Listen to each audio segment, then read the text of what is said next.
ஓம்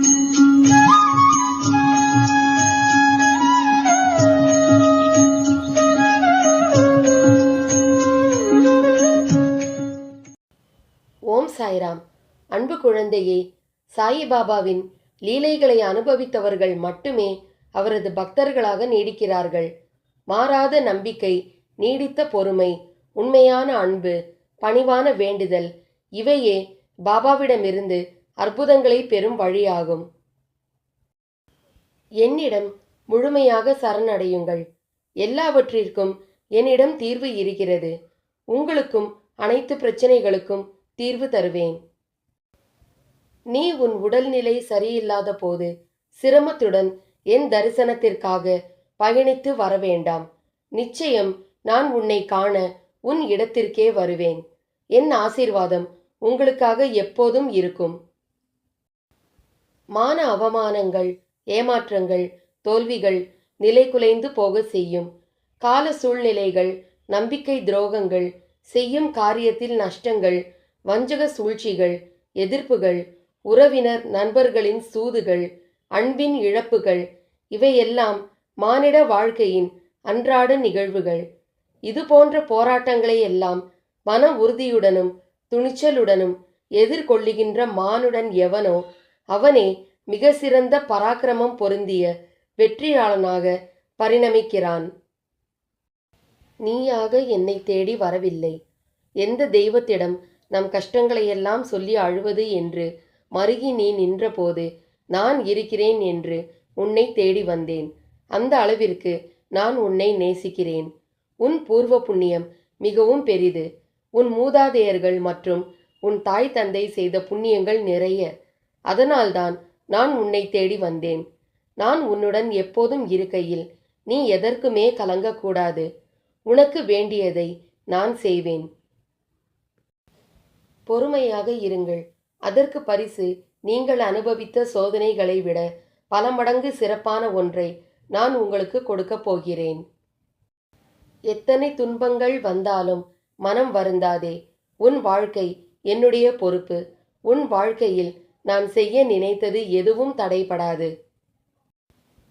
உன்னுடைய பாரங்களை எனது பாதத்தில் சமர்ப்பித்து விடு. எதற்காகவும் கலங்காமல் தைரியமாக இரு. வெகு நாட்களாக நிறைவேறாமல் இருக்கும் காரியம் கைகூடி வரப்போகிறது. நீ துயரத்தில் இருந்து விடுபட போகிறாய். வீணாக வருத்தப்படுவதை தவிர்த்து விடு. உனது வாழ்க்கைக்கு நானே பாதுகாப்பு. ஒரு நல்ல வாழ்க்கையை உனக்கு அளிப்பேன். வருத்தப்படாமல் பொறுமையாக இரு. முன்பு செய்த கர்ம வினையின் காரணமாக இப்போது அனுபவித்து வருகிறாய். பல இழப்புகள், உறவுகளிடத்தில் அவமரியாதை, பல எதிர்ப்புகள், அனுபவித்த கஷ்டங்களை சொல்ல வார்த்தைகள் இல்லை. உனது வாழ்க்கை தரத்தை நிர்ணயிக்கப் போவது நான். உனது வாழ்க்கை தரத்தை மாற்றி அமைப்பது எனது பொறுப்பு. உனது வம்சாவளி நன்றாக செழிக்கப் போகிறது. அத்தருணத்தில் உனக்கு அள்ளி அள்ளி தரப்போகிறேன். எதுவும் நிரந்தரம் இல்லை. எதையும் வெளியில் காட்டிக்கொள்ளாமல் இருக்கும் உனது நற்குணம் எனக்கு பிடித்திருக்கிறது. உன்னை பாதுகாத்து கரை சேர்ப்பது எனது பொறுப்பு. தன்னம்பிக்கை இழந்து விடாதே. நான் இருக்கிறேன். உனக்கான இலக்கை நோக்கி போய்கொண்டே இரு. உனக்கு துணையாக என்றும் நான் இருப்பேன். நீ என்னை தேடி அலையாதே. நான் உன் கூடவே தான் இருக்கிறேன். உனக்கு உதவியாக எப்போதும் இருப்பேன். என்னை வழிபட வரைமுறை இல்லை. மந்திரங்கள் எதுவும் இல்லை. நேரங்கள் குறிப்பிடவில்லை. ஆலயங்கள் தேவையில்லை. அன்பே ஒன்றான சாய் நாமத்தை உச்சரிப்பதே உனது சத்குருவை அடைய வழிமுறையாகும். நான் நிர்ணயித்த வாழ்க்கை உனக்கு அமைத்து கொடுப்பேன். பிரார்த்தித்தபடி அமையும். அதுவரை பொறுமை, நம்பிக்கை, பக்தியுடன் பிரார்த்தித்து வா. நான் உங்களிடம் தட்சிணை எதுவும் கேட்கவில்லை. நான் கேட்பதெல்லாம் பொறுமை, நம்பிக்கை மட்டுமே. அது மட்டும் போதும். உங்களது பிரார்த்தனை நிறைவேற்றப்படும். இது சத்தியம். உன் செயலுக்கான பொறுப்பை நீயே ஏன் ஏற்க வேண்டும்?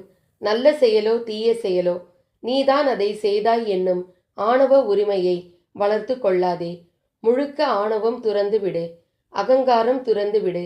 உனது விரைவான ஆன்மீக வளர்ச்சிக்கு இது உதவும். இந்த உலகம் உங்களை கைவிட்டாலும், உறவு உங்களை வெறுத்தாலும், பெற்ற பிள்ளைகளே பகைத்தாலும், அக்கம் பக்கத்தினர் உங்களுக்கு எதிராக மாறினாலும் எப்பொழுதும் ஆதரவாய் இருப்பவர் பாபா. அவரது ஆதரவு எப்போதும் அவரது பக்தர்களுக்கு உண்டு. நான் எப்போதும் பாபாவை நினைத்து கொண்டிருக்கிறேன். ஆனால் அவர் என்னை ஒரு முறையாவது நினைத்து பார்க்கிறாரா என்று யாராவது நினைத்து கொண்டிருந்தால் அது தவறான நினைப்பு என்பதை தீர்க்கமாக அறியவும். ஏனெனில் சிசுவுக்கு தாயார் எப்படியோ அப்படியே பக்தருக்கு சாயி பிரதட்சம். குழந்தையை காக்க தாய் எப்படி ஓடி வருகிறாரோ அதே போல பக்தன் எங்கிருந்தாலும் சாயி ஓடி வருகிறார். நீங்கள் என்ன செய்கிறீர்கள் என்பது உங்களுக்கு மட்டும்தான் தெரியும் என்று நீங்கள் நினைக்கலாம். நானோ இரவு பகலாக உங்களையே கவனித்துக் கொண்டிருக்கிறேன். ஜாதகம், கைரேகைக்காரர்களின் ஜோசியம் ஆகியோரின் முன்னோடி உரைகளை தூக்கி எறிந்துவிட்டு என்னை மட்டுமே நம்புங்கள். என்னை நம்பி என்பால் லயமாகும் மனிதனின் எல்லா காரியங்களையும் பொம்மலாட்டத்தை போன்று நான் நின்று நடத்துகிறேன். உன் அன்பு யாருக்கு பலமோ, உன் வார்த்தை யாருக்கு மகிழ்ச்சியோ, உன் புன்னகை யாருக்கு தேவையோ, உன் மௌனம் யாருக்கு கண்ணீரை வரவைக்குமோ, உன் பிரிவு யாருக்கு துன்பத்தை தருமோ, உன் நினைவு யாருக்கு பொக்கிஷமோ அவரே உன் உண்மையான உறவு. என் பிள்ளை என்னை நேசிப்பது போல் அனைவரையும் நேசிக்க வேண்டும். எவ்விதமான தீங்கும் உம்மை நெருங்க விடாமல் பாதுகாப்பது அன்பு தந்தை எமது கடமையாகும். உன்னிடம் ஒரு சிறு விண்ணப்பமாய் சொல்கிறேன். மாற்றங்கள் எப்போது வேண்டுமானாலும் தோன்றும். உன் வாழ்வில் நீ நினைத்து பார்க்க முடியாத அளவிற்கு அதிசயமானது நிகழப் போகிறது. ஆனந்தத்திலும் நிறைந்த நிம்மதியிலும் திளைக்கப் போகிறாய். இது சத்தியம். உன்னை அரவணைப்புடன் என் கருவறையில் காப்பேன். என்னை நம்பினால் என்னால் உனக்கு முடியாத காரியம் எதுவும் கிடையாது. என்னிடம் முழுமையாக சரணடையுங்கள். எல்லாவற்றிற்கும் என்னிடம் தீர்வு இருக்கிறது. உங்களுக்கும் அனைத்து பிரச்சனைகளுக்கும் தீர்வு தருவேன். பாபாவின் கதைகள் அபூர்வமானது. சொல்பவரும் கேட்பவரும் பாக்கியசாலிகள். இரு சாராரும் ஆடாது அசையாது அமர்ந்து கதைகளில் மூழ்கினால் என்றும் அழியாத மகிழ்ச்சி எய்துவார்கள். நிந்தைகளையும் பொய்களையும் கெட்ட கதைகளையும் கேட்ட பாவம் ஒழிந்து போகும்.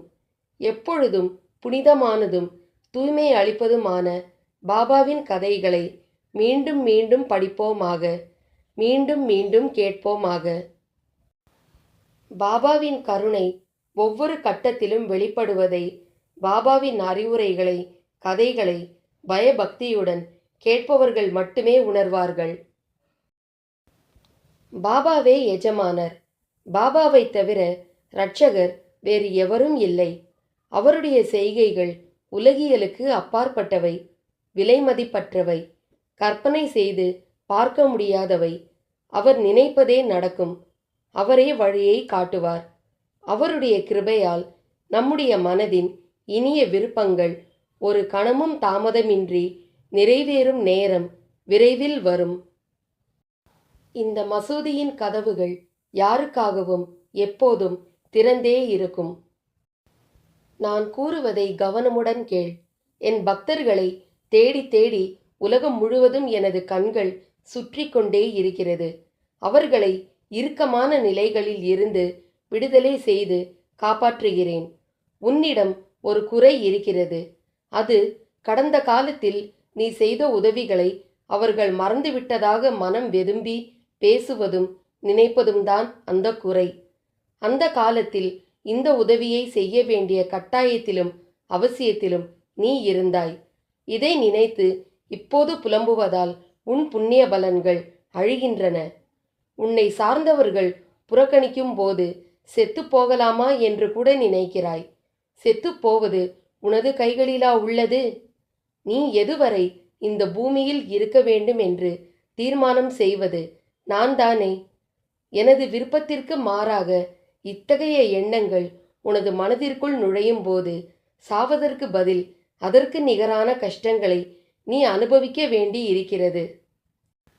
செய் நன்றி கெட்டவர்கள் என்று அவர்களை பற்றி நினைக்கும் போதெல்லாம் செய்த பலன்களை இழந்து விடுவதால் அவர்கள் இருக்க வேண்டிய நிலையில் நீ இருந்து தவிக்க வேண்டி இருக்கிறது. நன்றி மறப்பதும் கேவலமாக நடத்துவதும் காலம் கடந்த பிறகு உதவி செய்தவர்களின் கழுத்தை பிடிப்பதும் கலிகாலத்தின் இயல்பான செயல் என்பதை உணர்ந்து கொண்டு அதையெல்லாம் இனி நினைக்காமல் விட்டுவிடு. அவர்கள் உனக்கெதிராக எடுத்து வைக்கும் ஒவ்வொரு அடியும் அவர்களது புண்ணியத்தை குறைத்து உனது புண்ணியத்தை அதிகரிக்கும்.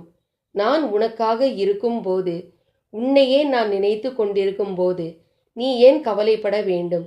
எனது நாமத்தை உச்சரித்தபடி இருப்பாயானால் உனது அழைப்புக்கு உடனடியாக வந்து பதில் தருவேன். ஜெய் சாய்ராம்.